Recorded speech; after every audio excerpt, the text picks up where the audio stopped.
Wow, that was an awesome opening. I've never seen so many pictures of myself. Oh, gorgeous. Wow. We're here tonight. Welcome back to America. Thanks for joining us. This is the first episode of our second season. Yay! We got some serious comedy for you tonight. We've got some great interviews. Every week we're coming at you with some really fantastic stuff that you're going to love. I don't want to waste any time tonight.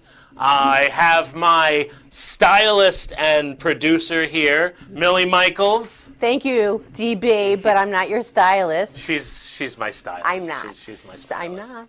She's my stylist. I'm not. So, yeah, Millie, how's the weather? How's everything going? And what's Weather's going on? good, except for the green flies down at the beach or on the boat, yeah. Yeah, I never like being around the green flies. Yeah. They bite. Yeah, like they break out the fork and knife, Yeah, Dan. they really want to They eat hurt. at you. Yes, they do. What's going on in the news today? Oh, let's talk about Donald Trump. He's banning TikTok. Right. So the kids of America aren't happy with that. I would think the thing that he would be most threatened by would be teenagers. Much like me, I feel groups of teenagers are the most dangerous thing that you can deal with. I fear teenagers more than anything else. If I see teenagers on one side of the street, I'm going to walk to the other. Call me racist, but that's what I'm going to do. Right, and that's what I do. I have a 20-year-old, so when he comes down the stairs, I kind of hide because I just can't deal with it. Right, yeah, you don't want to talk to kids Yeah, anyway. no, too scary. Yeah. So the other thing is, let's talk about, there was a splashdown today. Yes, SpaceX, Right. in NASA, they had, the astronauts were on a 2-month mission, and they They landed. First they time landed. in 45 years. This is the first time in 45 years that men from space have landed after being in space for a long period of time and landed like that. I think that's great. There's a lot of people out there that weren't even going to believe that. You know, they're going to think that it's a hoax, that it's all fake, and that's fine too. Who really cares? Who really cares about space travel anymore? We've done it. We've done it. We need new stuff. I want to explore other things. Well, I think SpaceX is happy. SpaceX. Yeah, Yes, SpaceX. they're doing it. That's not embarrassing. Yeah, let's talk about showbiz, and let's talk about Ellen DeGeneres. Is she really a meanie? Yeah, I get the impression. I'm not surprised that she would come under this kind of scrutiny. She has been around for a long time. It's amazing that anyone can get away with being mean for a long time. And I bet it wasn't even that mean. She probably said something that very ubiquitous. She's a comedian, so she's always trying to be funny. And how often are we as comedians trying to be funny through something mean? Everything in comedy takes down anyway. You're taking something down usually. Comedy isn't usually putting something up. Right, but I think this is more behind the scenes, Dan. I think maybe she's being horrible to everyone before they Good. They probably deserve it, honestly. They probably all deserve it. I'm on Team Ellen. Although I do think she looks like what the elves in Santa's shop should look like. Okay. Yeah. Fair What enough. else? What else do we have? Let's talk about unemployment. Oh God. Yeah, there's because they're another thing. trying to decide should there be another stimulus check. Yeah. Or the problem is that employers are upset that everyone doesn't want to go back to work because they're making more money staying home. Which I don't think really that's true. If $600 is that's it. You know, that's No, but that's on top of. that's still not even $40,000 a year. It's like almost impossible to live on just $40,000 a year as a single person on Long Island. Well, It's this is almost for people who are making less money, less. Oh, less than $40,000. I understand that. Yes. Yeah. I say give it to them. Banks have been getting stuff for so long. 2008, kind of screwed everybody. And, reparations. Yeah, good times. Yeah, Yeah, reparations. good times. Do we have anything else coming up in news? A lot of stuff happened this weekend. Yeah, oh yeah, tons. One of the things that's going on are the seeds that people are receiving in their mailbox that they didn't order from China. Yeah. It comes with like jewelry or really cheap stuff that you buy. I imagine a little shop of horrors scenario where you plant them and then these huge animals grow that eat everybody. Could That's be. what I imagine that they're trying to do. Well, it sounds about right with the way it's going with and the I think corona. that's okay. If you want, we have to. It's survival of the fittest still. Yes. There's 7.5 billion people on Earth, and eventually there's going to be too many people here. So well, I guess that's what China's thinking about. Someone's got to be wiped out. Okay. All right. Now that we've touched on wiping out races, That's awesome. what else do we have in the news? Isn't Epstein in the news? Yeah, there's Epstein and Maxwell. They're, and of course, Bill Clinton's always involved with things like this that he denies. If there are young girls someplace, watch out, because Bill Clinton's probably there too. Yeah, exactly. It's a little weird. I mean, it's strange knowing that a president was on the island, but still, I believe you can make up anything about anybody and convince anybody of anything. But we know Bill Clinton to be a sort of an unscrupulous person. He's a very good speaker, one of the best of our time. But he's a good liar. I don't think it should surprise us. But I mean, people like this powerful should be smarter than to have sex with underage girls. Especially these powerful people. It's really pictures stupid. of him, photoshopped. Where is it? Photoshopped, right? That's not him. Prince Andrew, that's not him, right? Yeah, but you could fake it. But anyway, I believe it. I do believe that that's the case, and that's lovely. I would love to go, see Epstein Island looks beautiful, but you can't say, hey, I'd love to go to Epstein Island to see, because then everyone thinks you're a sicko. But I think it'd be a cool place to see. Like, it's probably beautiful. Next story. It's probably. Let's go. Probably beautiful. Now that we've touched on genocide and putting pedophilia up on a pedestal. Let's go to the next subject. Next subject is we're going to talk about our guidelines. We wanted to make sure that you knew all about the guidelines. So go ahead, DB. Tell me the guidelines for this show this season. What I remember is not to make any eye contact. Okay, with who? Anybody. Oh. No eye contact. I'm just going to try to look at the camera. I'm not even going to look at you. Really? Okay. That's mostly it. Do you have any examples of guidelines? Yeah, well, cursing. You know how you like to do that. And no spitting. What you do? Yeah, I'm usually spitting. And drinking. No drinking. No drinking and no smoking. No smoking. And be pleasant. And you know what? Don't pick your nails. Did you say be pleasant? Yeah, be pleasant. Like all the time? Yes, if you can. Try to be pleasant. And no picking of the nails, and leave your eyebrows alone. Yeah, I don't know about those guidelines. Anyway, Millie, we have a lot of show coming up tonight. We have Donald Trump. We got Ohene Cornelius, rapper, and then we're going to see a song of his afterwards, also comedian and actor. And we got Joey Kola coming up right after. But first, we're going to see Millie help me with my hair for a date this weekend. So, Millie is my stylist. I am not your stylist, She's my stylist. I am not your stylist, Dan. She's my stylist and producer. Too picky. She really helped me with some very nouveau stuff. Do not help him. He wants me to hold the scissors a certain way. My hair looked great. There's no help. Good Check luck. it out. Welcome back to America. We'll be back right after this.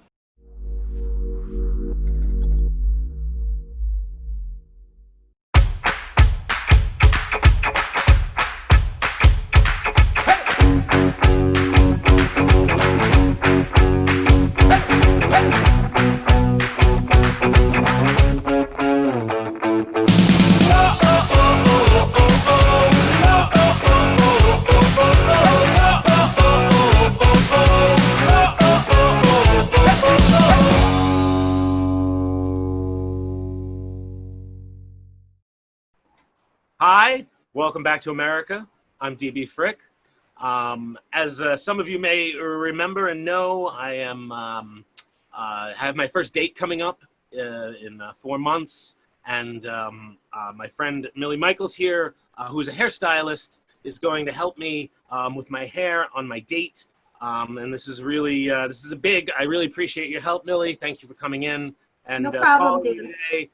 It took a long time to get you to call back. I called like a bunch of times, like 20, 30 times.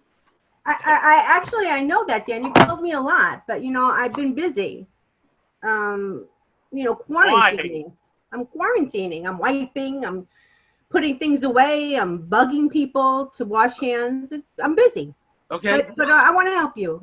Okay, I have you here now. So, look at this. This is kind of all over the place. I don't want to show up like this. Yeah. Give me some advice. What do you think I should do?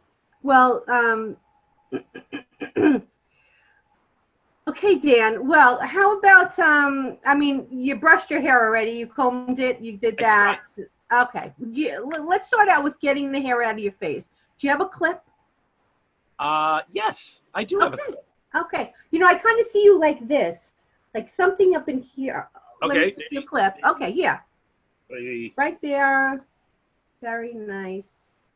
Oh my goodness, you look great. When is this date? Is it come soon? Yeah, no, it's next weekend. Really, I've been trying on some clothes, some shirts, and Yeah, some I other am clothes. shocked you got a date. Good for you, Dan. Now, do you have a brush or a comb or? Yeah, I have a brush right here. Very nice. Okay, so just the sides, comb them back like that, because that is slick. Like that? That looks very good, Dan.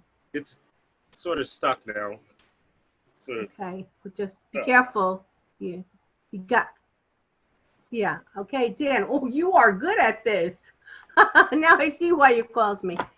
Very nice. Okay, Dan. Is this working for you? Okay, just forget it. All right, just leave it. All right, Dan, just forget it. Okay, Jill, looks good. You're gonna get a special date like that. I know it. I know it, Dan. Okay, do you have any Q-tips? You have any Q-tips? Yeah, Q-tips. Oddly enough, I have 2 Q-tips right here. Okay, well. What would I do with Q-tips for my hair? You know what? Because if we have this look, I think we need to do something here, like out this way, just to because you have a heart-shaped face, so this will widen it if you put the Q-tips in your ears. So put them in my ears? Yes, but not too far because you don't want to hurt your brain. Very nice. Okay. Ooh. You're looking a little bit like from Africa at this point. You look nice. I like it. Not bad. Not bad. Not bad at all. Is there anything else? Okay, and you know what? I'm thinking at this point, you have a bag. You have a bag we could just like maybe put over your I do have a bag. head. You have right here. Oh, plastic bag. Perfect. Yeah. So we can still see you.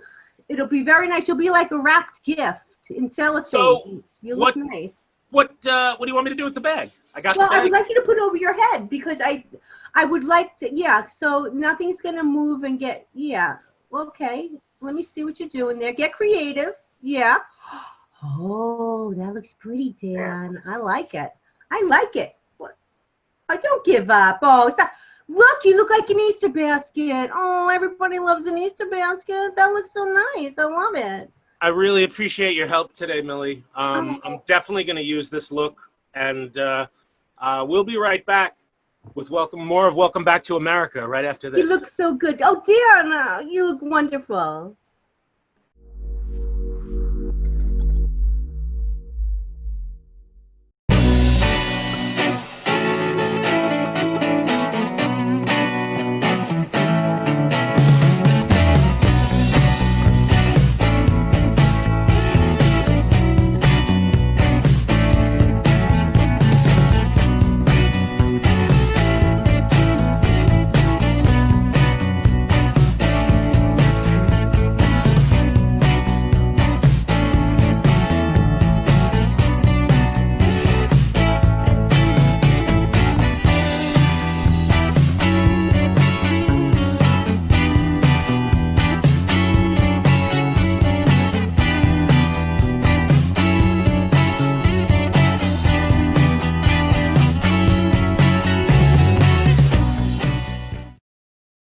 Hi, this is DB Frick, and this is Welcome Back to America. All right, I gotta get, okay. Right. Hi, this is DB Frick, Welcome Back to America. And tonight we have with us some really, really, really funny comedians. Okay. I gotta get better at this. All right. Hello. No good. Starting over. All right. Hi. Welcome back to America. I'm DB Frick.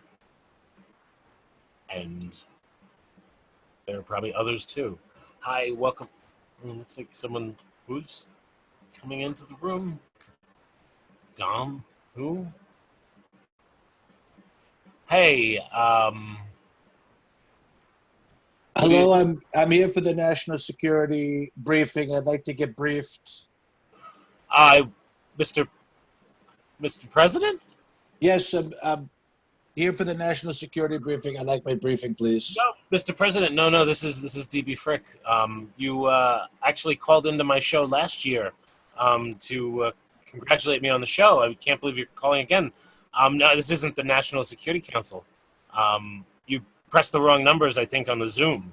Maybe I entered the wrong Zoom meeting ID. Let's see. I entered 27.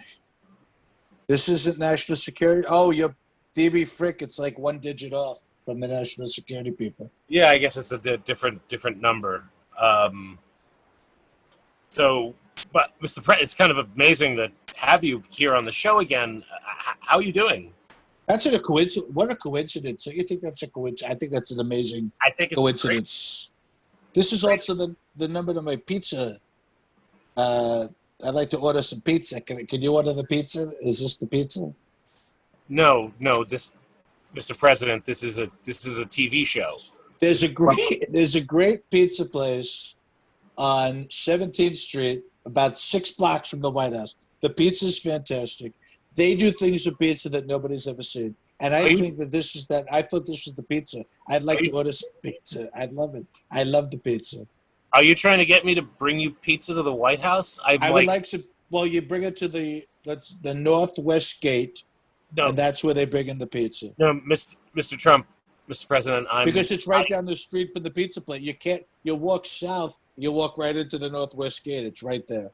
I'm hundreds of miles away from you.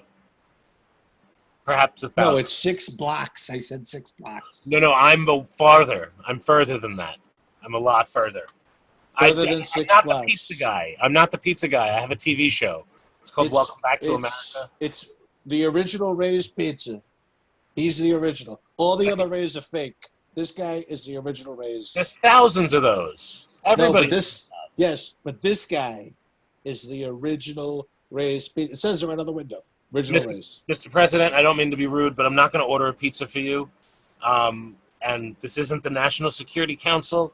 I'm not a pizza shop. This is Welcome Back to America. It's a TV show. Welcome Back to America. What a great name for a TV show. Welcome Back to America. Isn't that fantastic? America, right? America is the best country.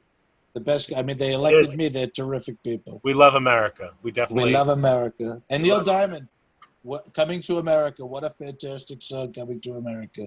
As long as you do it legally. Legally, that's it. Everywhere around the world. Around the world. They come into America. To America. Yeah, legally they come into Those America. aren't the lyrics. Neil Diamond didn't say they're coming to America. Well, I'm going to sing it. I'm going to say on the boats and on the planes. They're not now because of coronavirus, but they're coming back. They're going to come on the boats and on the planes. They come to America legally. We love people that come here legally. I'm really surprised. I'm really surprised by all the extra time you have to talk to me about pizza and calling the National Security Council the wrong number, zooming in at the wrong ID. I'm really surprised you have all this time. You know what, BD Frick? You're absolutely right. Is it BD or DB? I forgot. I don't remember. It's DB. That's fine, Mr. President. DB Cooper was an amazing. He robbed the plane. So smart. Parachute.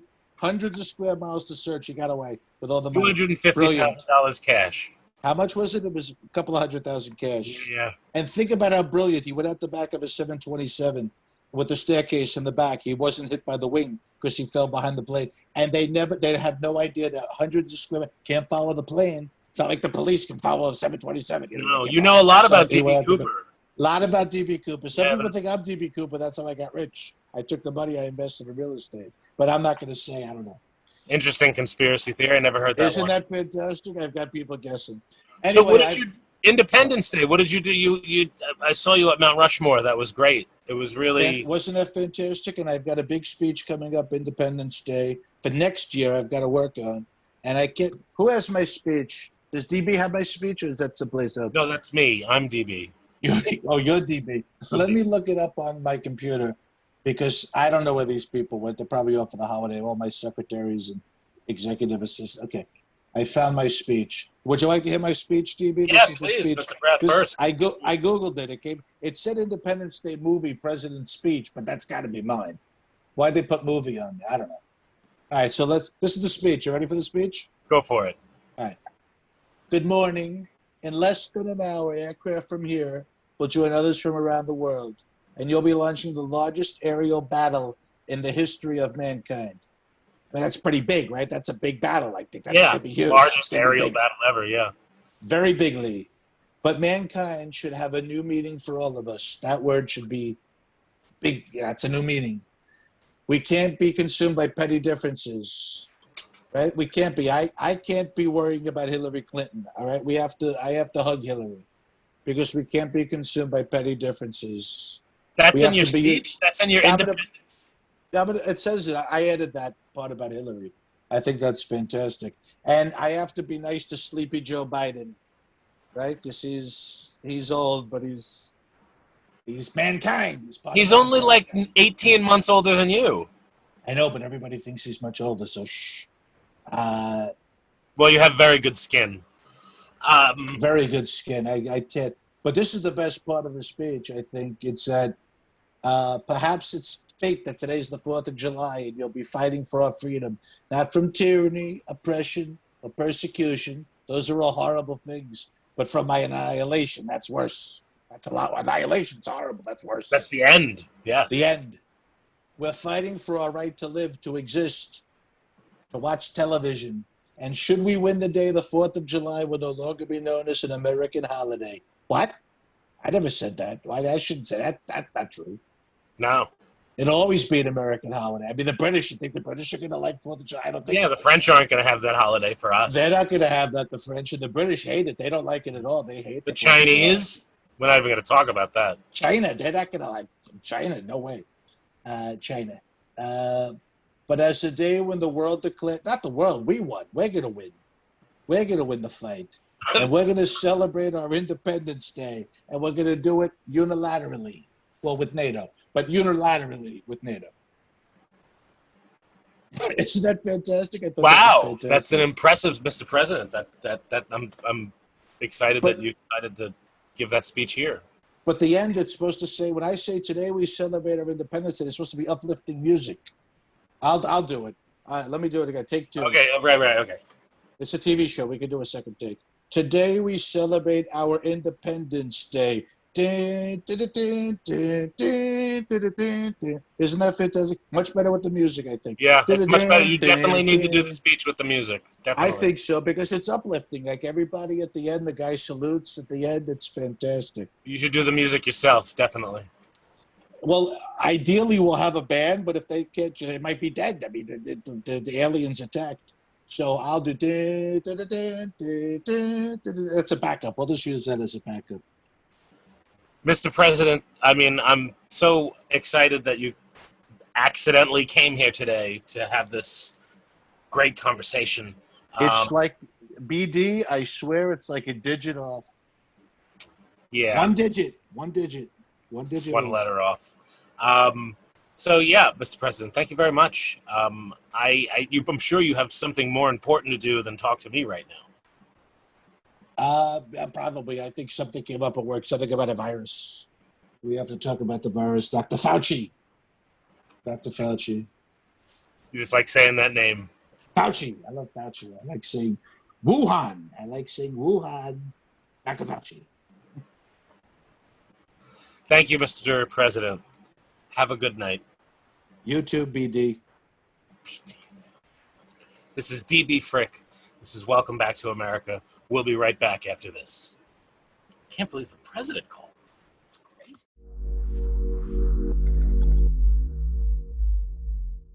Writing a book is the adventure of a lifetime. Red Penguin Books take pride in giving our authors a publishing experience that is stress-free and celebratory all the way. Some of our authors first approach us with no more than an idea for a book that's ready to sprout. Others submit completed manuscripts. Whether you're at either end or anywhere in between, our goal is to get you published. At Red Penguin Books, we offer options and opportunities that are unique in the world of publishing, and all of them are designed to keep you, the author we so deeply respect, in the driver's seat, unlike other publishing houses. So, if you want to write a book and are looking for a publisher, we've got you covered. Red Penguin Books deal in publishing services, book development, and ghostwriting for digital, print, and audiobook. Call us at 516-448 4993 or visit our website, www.redpenguinbooks.com. Hey, this is DB Frick. Welcome back to America. I'm here with one of the most consummate professionals in the game right now. He does comedy. He does music. He produces festivals. He produces Smokes and Jokes, the Harlem River Yacht Club, which I have to get some of that merch. Those shirts and those hats are awesome. I can call this man friend. I recently got to do a show of his in Brooklyn, which was awesome. First show I did in 5 months. Ohene Cornelius. How you doing? Thanks for coming on today. Thank you, man. I appreciate you. Excuse me. I found the other day I was doing an interview and I realized I was picking my nose as I was doing the interview. I'm like, oh man, I can't believe I did that. Yeah, this Zoom thing is so weird, man. It's just like it's not like you go to an office and like you're like in office mode the whole time. You're sort of like at home, so yeah, you're halfway comfortable, but you're trying not to be. So I'm literally. Go on. I was just gonna say I see now why employers are like, no, get out of the house and come to work. Because definitely. This has been an interesting time, and although I'd rather do these interviews in person, this has been it's lucky that we get to do this too. You know, we're lucky that this exists. Yeah. Now, I wanted to know, and I asked this of all my interviews, what is it that first got you on stage? How old were you? When was it? Maybe it was school. Maybe it was in your older life. I'm curious how it started for you. Yeah, I was always like I was the youngest kid in my mom's litter. So I was always like starving for attention. So I had to do like silly shit thing, you know. Then you had to do like I'm sort of from like that last generation of kids really that was getting beat really badly by their parents for like bad behavior. So like, you know, to avoid being beaten, you had to be funny. You know, you get funny, the beating would just be a little bit less because they know, like, you know, they don't want to beat the funny out of you. So how many siblings did you have? 6. 6 brothers and sisters, all they're mixed. Yeah, brothers and sisters. Brothers and sisters. Yeah, they're all mixed. Yeah. And then and then the first time I hit the stage was I was singing in I did a little bit of choir, but I did a little bit of choir in church, but I did choir in school, and I was gonna go to Boys Choir Harlem, but it was like pressed upon me to be like a college-bound person, so I went to Frederick Douglass to focus more on going to college rather than focusing on singing. Yeah. Sort of pushed in the same direction myself. Where does your name come from? Ohene is I've never heard that name before. It's a great name. I'm curious how your parents came up with it. Oh, no, it's a common name in Africa. In Ghana, the Ashanti tribe has Ohene means chief, so it's like the chief of it's a popular name over there. And my father was traveling, doing like the Back to Africa movements in the 70s and early 80s, and basically the chief there gave him the name and said, bless your firstborn with the name. So my name is Ohene Cornelius. So you come from a family of activists. You're an activist yourself, very much so. And well, yeah, I feel like we're active. I don't want to say activists. We're active in like being a part of like the positive change. I'm not for the most part out there protesting every day. So I wouldn't consider myself like an activist, and I don't sign every form that comes up for, you know what I mean? And I'm not wearing every t-shirt. So I wouldn't say I'm an activist, but I'm definitely active, and I definitely feel like my voice matters. Definitely does. You have done a bunch of movies. You shot with Jim Carrey in Kick-Ass, back in 2010. Nick Cage. Jim Carrey is in part 2. Nick Cage is in part 1, and Aaron Johnson and Johnny Hopkins and I'm trying to think of who else the other guys was in there. McLovin, whatever that guy's real name is. Oh, I forgot. Yes, I'm sure he still gets called McLovin no matter where he goes. I forget his name. Hey, man, I mean, if he's still being called McLovin, that means he's still getting checks from it. Yeah, people remember you. Yeah, it's all about being remembered. You've done about, you said you weren't sure. You've lost track because you've had so many albums, but you're on like your 7th album, and you mentioned this is like your 3rd album since I've known you in the last couple of years. It's been very creative the last couple of years. This album is called Revolutionary Rachet. Great title. The picture, the art. Who did that artwork? Oh, my boy Ian Cinco did it. Ian Cinco directed Top of the Game. He directed Full Potential, and he also did the artwork for my album with Deuce Ellis called Praying Mantis. So Ian Cinco is one of the smartest, most organized artists I know, visual artists. So I love working with him. We continue to work together constantly. The picture is great. It's a hand holding a ratchet, sort of red and black. It's great. Yeah, it's mocked up after the Black Power fist, you know. Of course. I definitely got that. I listened to some of the album. It's really good, very forward-moving, very thought-provoking. A lot of lyrics that are active, like you said before. And what definitely, I think a revolution is different for, like, you don't have to be an activist to be revolutionary or a part of a revolution. I just want to make that clear. Talk about the Harlem River Yacht Club. I haven't heard. I know it's there. I love the concept. I don't know what it is though.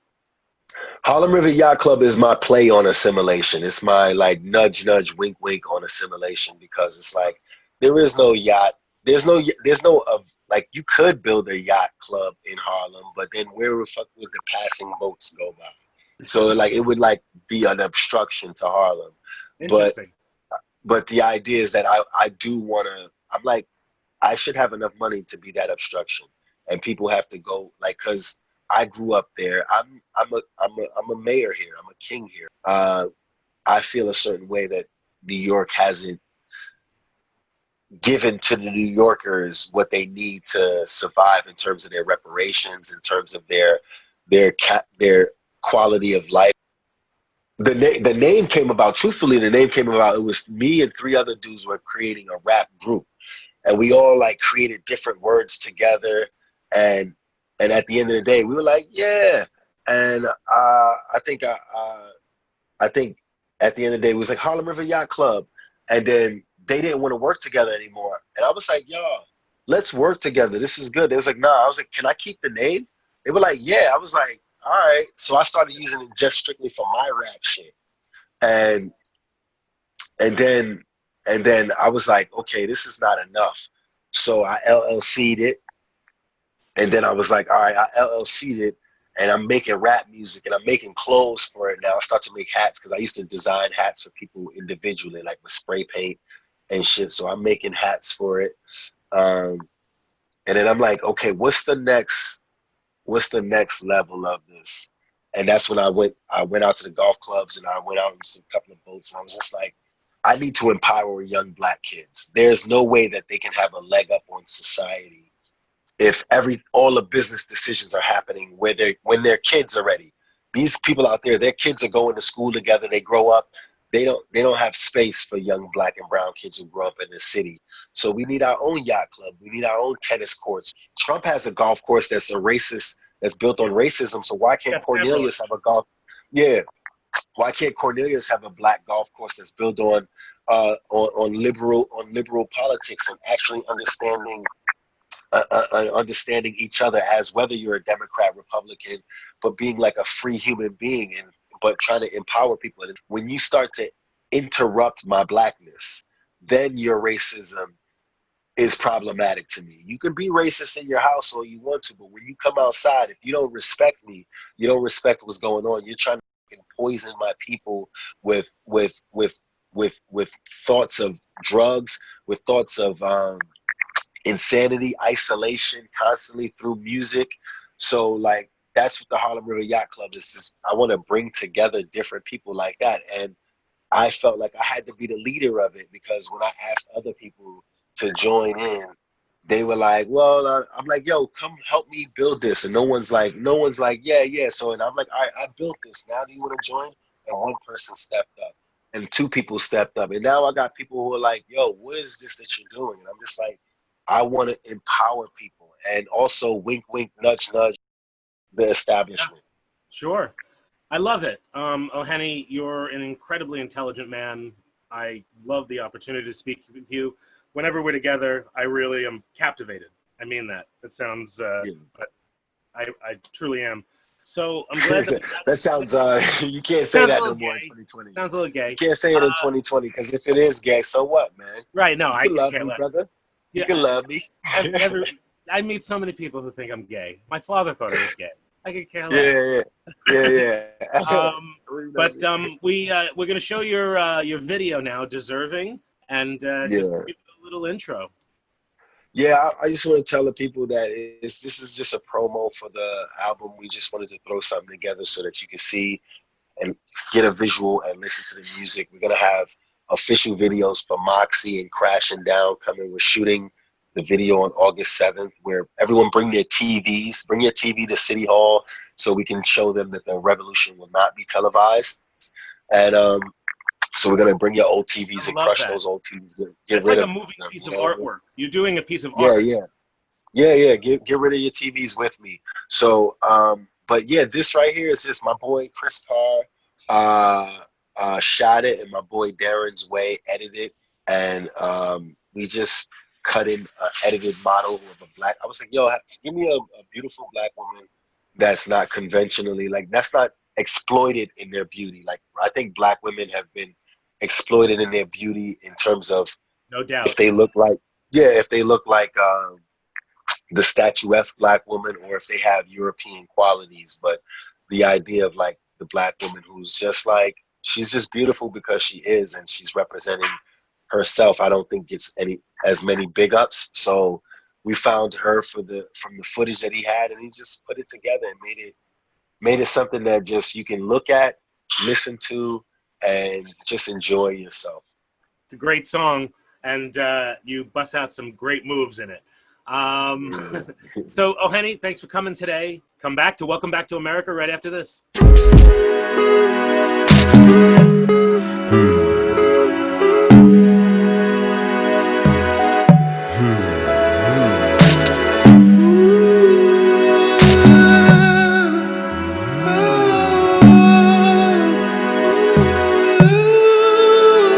You can have the world,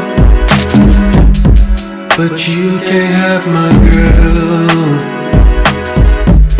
Singing, you can have the world, but you can't have my girl. I be switching and swerving, she be loving and deserving. I be switching and swerving, yeah. She be loving and deserving. I like the way you appreciate me, hold me down, move your hips to my coldest sounds.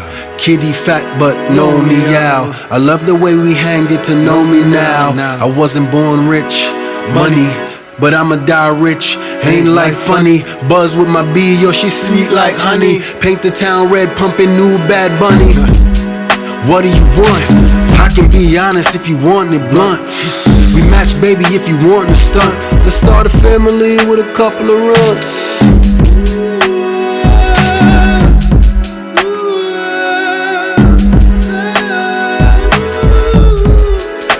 See, you can have the world, but you can't have my girl. You can have the world, but you can't have my girl. No, I be switching and swerving, she be loving and deserving. I be switching and swerving, she be loving and deserving. Love me, huh? Vibes, as I love you, huh? We love each other, vibes, yeah. See, the revolution is in love. The revolution is in love.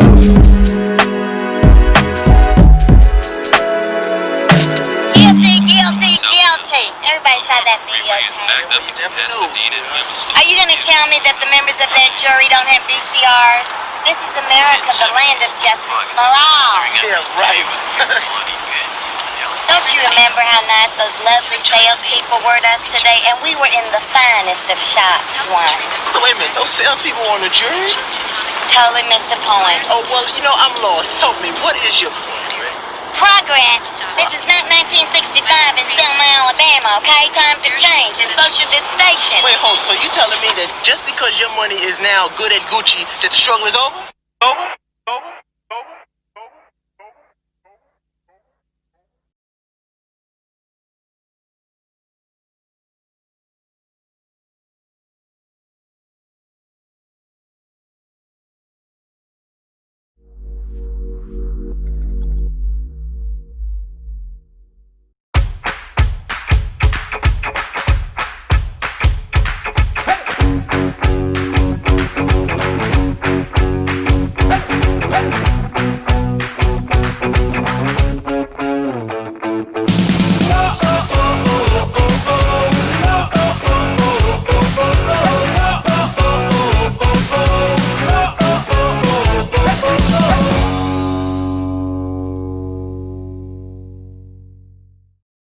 Me llaman Dan Pablo y hace más de 20 años me enamoré de una colombiana. Viajé a su país y conocí un estilo de café muy distinto, muy especial. Ahora tostamos cafés excelentes, con alturas y microclimas diferentes, resultado en una taza muy compleja y muy rica, un sabor nuevo en el mundo. Fue un éxito. And I even got to keep the girl. Hey everybody, welcome back to America. This is DB Frick, and I have with me one of the funniest guys around, one of the funniest guys in America, possibly the world, done some funny movies. He's all over all the time, doing stuff everywhere, working with the Sopranos, doing shows with them. He does the warm-up for Rachel Ray. He's been on sitcoms. He's friends with all the big names. Everybody knows Joey Kola. Thank you for coming on the show today, man. Hey, DB, how are you, man? Thanks for having me on your show, buddy. Yeah, thanks for being here. It's a really big deal. You're the first guest of the second season, so this is nice. Thank you, man. So what we do is we have 11 questions. The bit is called, this one goes up to 11. Okay. So I'm going to do some of these quick. What first got you on stage? What was the first thing? Well, when I was a little kid, I mean, I'm talking like 4 years old, when we used to have family parties, my Uncle Ralph used to play guitar and piano. My Uncle Angelo told jokes. My parents sang and told jokes. It wasn't just like a Thanksgiving or an Easter, because we were the only family to live on Long Island. So every weekend or for every holiday, we had to go to the city. And my mother's side and my father's side, from Williamsburg and from Maspeth and Ridgewood, we'd have these big city basement parties. And my uncle was the centerpiece with the guitar and the piano. And they handed my cousins and I a microphone when we were like 4 years old. And some of my cousins learned how to play instruments. I learned how to tell jokes. And I realized you get the attention of the adults when you make them laugh. So it started at a very young age for me. Yeah, I came from a great background of not only my parents who were great and supportive, but all my aunts and uncles were also. So that's where started for me, anywhere from 2, 3, 4, 5, 6 years old, you know. So you've been doing stand-up comedy since you were 2. That's amazing. I don't think anybody else can say that. Yeah, in my relatives' living rooms. When we talked the other day, you mentioned something that I would have never guessed about you. Uh-huh. You raise butterflies. Yeah, I do. I say raise them because I help them to get along in nature. But if you plant, every butterfly has a host plant that their caterpillar lives off of and just eats. Like, my host plant would probably just be meatballs. Like, I would just be eating meatballs. And then you at one point you get enough of meatballs, and then you get fattened up and you crawl up to the ceiling and you become a cocoon. In 7 to 10 days you hatch and you're a butterfly. So and then there's another holiday after that. There you go. So the host plant for the black swallowtail is parsley. So I plant a lot of parsley. The The mother smells it from miles away. She comes, lays her eggs. And when they hatch and they become caterpillars, then I put them in these cages that I get from forestrysupplier.com. I don't get any money from them, by the way. It's just where I get my pictures. And you put the plant that's in a pot in the cage, and then the caterpillar eats that plant, that parsley plant, and then goes to the top, becomes a cocoon, and then there's a zipper at the top. When I wake up in the morning, I go outside and I see it's a butterfly, then I release it. And I put many videos of that up on my Facebook page and stuff. Oh, I'm going to check that out. Monarchs. Monarchs, the host plant is milkweed, which is poisonous, so they don't have to worry about birds, so you don't need a cage. So if you plant milkweed, the butterfly milkweed, common milkweed, or swamp milkweed, then the monarchs will come. Although this year, my neighbor and I do this together, and I'm in a couple of butterfly clubs, and nobody has seen any monarchs this year, which is a very sad thing, which is okay. In the past few years we started doing this because we saw butterflies becoming extinct. Okay, so it's an environmental thing. There's a lot of butterflies, not as many. The monarch in particular, well, the black swallowtail can have a cocoon in like November, and it can get very cold. And then once the next June comes and it goes like into the 70s, there's about a 30% chance that cocoon is going to hatch. The black swallowtail can overwinter up here. The monarch can't. The monarch winters down in Mexico and South America and sometimes southern Florida. And I love the idea of the monarch traveling with luggage, summering. they migrate.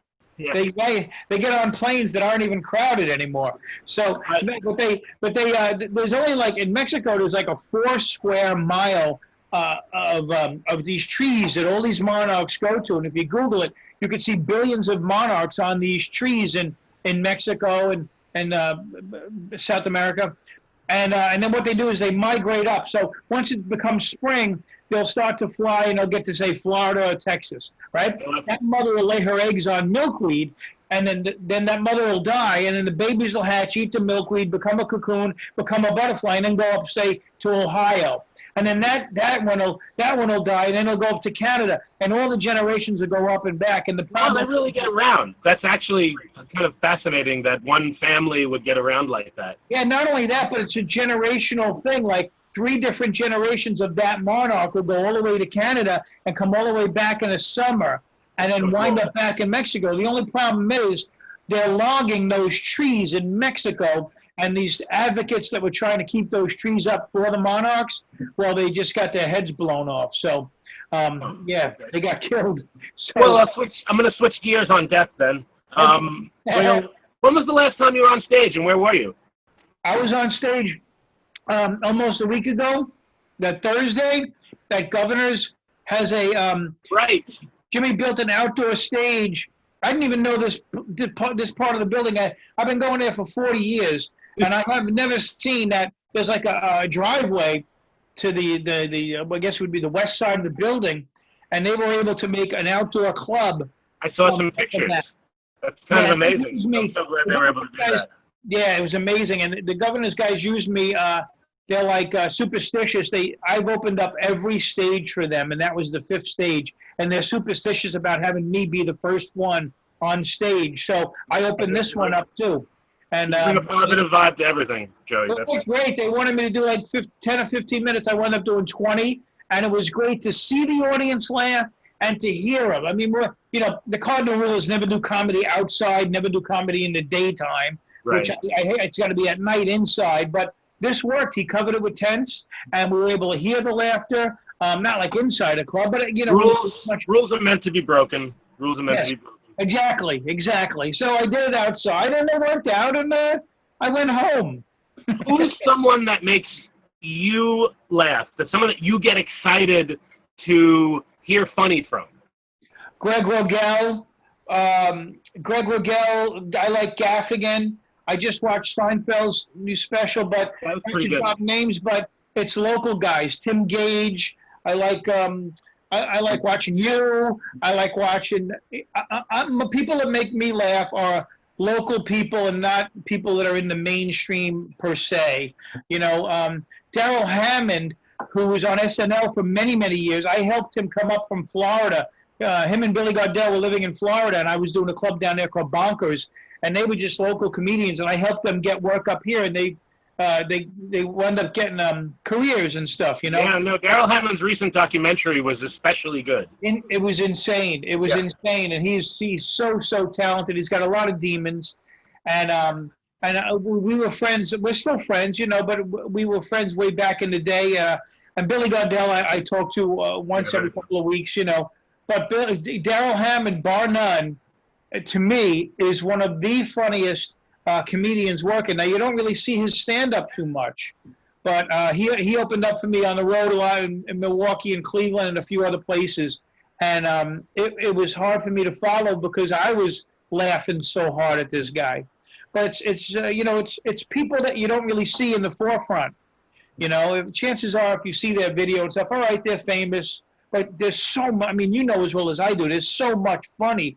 Oh, God, yeah. Back rooms all over the place, and that's who makes me laugh. Comics that are working on the back rooms. On the same note, do you remember the first joke you wrote? Or the first joke you told? Yeah, one of the first jokes. My mother would wake me up in the morning to find out what time I had to get up. That was one of the first jokes I wrote back when I was like 18. You know, still living home. And that's amazing. That's great. Yeah. I love knowing that. They thought my father was smuggling meat from the supermarket. Meanwhile, he lifted his shirt. It was just fat. It was just his own fat. Those are two jokes I remember writing from the very beginning. That's very you. Those are very you. Did you have a comedy album that you listened to as a kid that really turned you on? Yeah. Oh, yeah. Rodney's No Respect.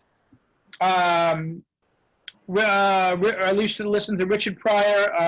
To me, Richard Pryor live from Long Beach there's no funnier piece of tape at all.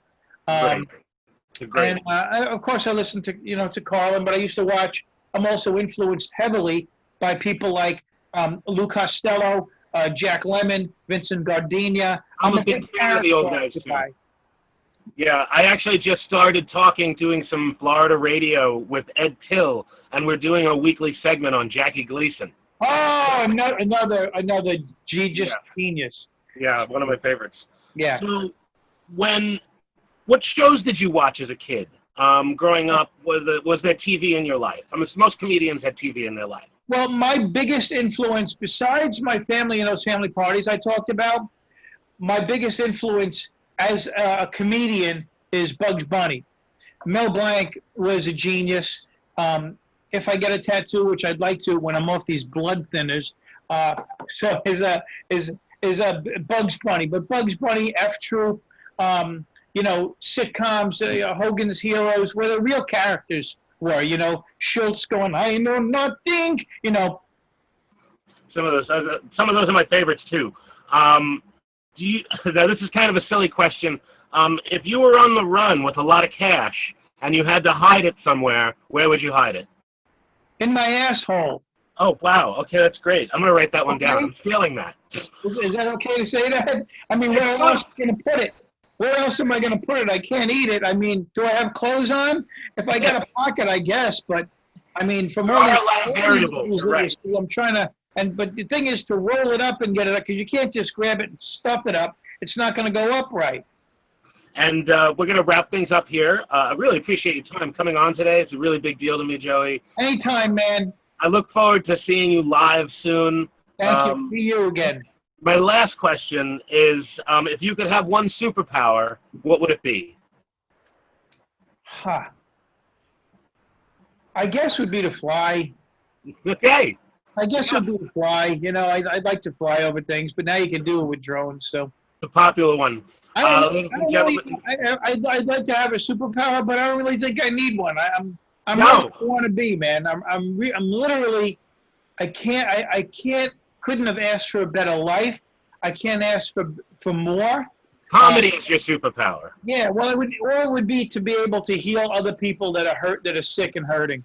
That's to be beautiful. able to have a healing property to heal other people. You know, not myself. I'd like to be able to heal other people. It's a beautiful, beautiful thing to end on. Joey, thank you so much. I appreciate you. The world appreciates you. Comedy appreciates you. And we'll see you soon. Thank you, man. Thanks, DB. Bye, everybody. Bye.